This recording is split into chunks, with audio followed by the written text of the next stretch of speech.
Bigla talaga tayong natawa dito sa komentong ito na daw si Marcoleta. Suportado daw niya, hindi naman yan bago.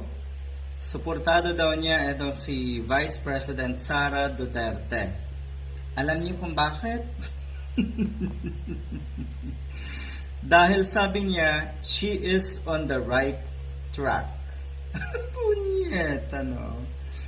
Nasa tamang landas yung ganito, yung ginagawa ni Sara Duterte, yun yung tama.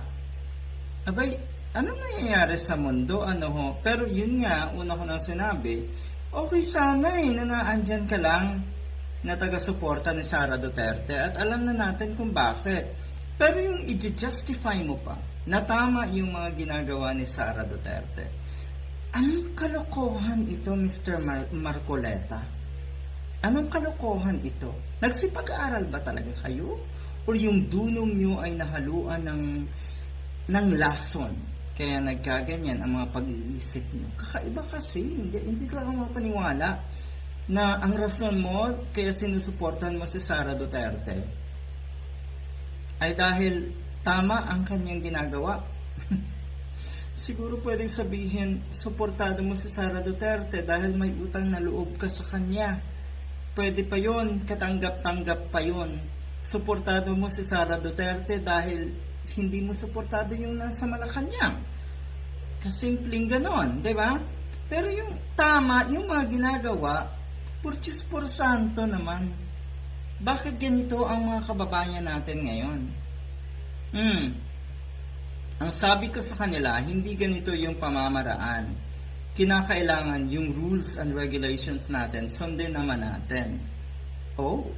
Ang nangyayari, ang mga tao nalalaman nila, pinupolitika natin. For example, kung talagang interesado tayo sa confidential funds, involve lahat natin ang mga offices and beneficiaries of confidential funds. Alright. Hindi kaya involved? Wala kasi siguro nakita sa iba. Dito kasi ang pinakamalala sa Office of the Vice President, if you just get it, Marcoleta, ito yung pinakamalala na panggagago. Unang-una, iniwan ni Atty. Leni Robredo na napakalinis at napakataas ng ratings from COA ang Office of the Vice President. Tapos ganito biglang lagapak. Talaga pong mapapansin yan. Damuho ka pala. Talaga pong mapapansin yan. At syempre may mga COA reports na talagang agad-agad ay red flags eh. 'Di ba? Siguro alam mo yan bilang kongresista. Tapos eto, gusto nyo damay-damay agad or damay-damay na. Wala namang bago sa inyo. 'Di ba? Sign of dare to sign bank waiver halimbawa kay Duterte. Gusto niya lahat yan. Psychological test ni Sara Duterte. Gusto niya lahat yan. 'Di ba? Ganyan ang kagustuhan nitong mga ito. Bakit sa kanila? Natural sa inyo lang. Because you are the ones need of those.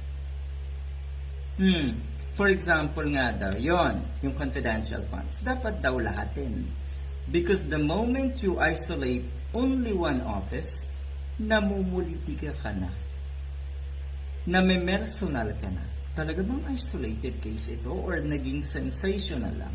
Dahil nga sa sobrang lala, hindi ito isolated case. Totoo. Hindi lang ito. Alam yan ni Mr. Marcoleta rin.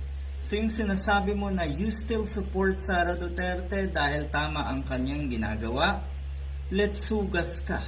Good luck.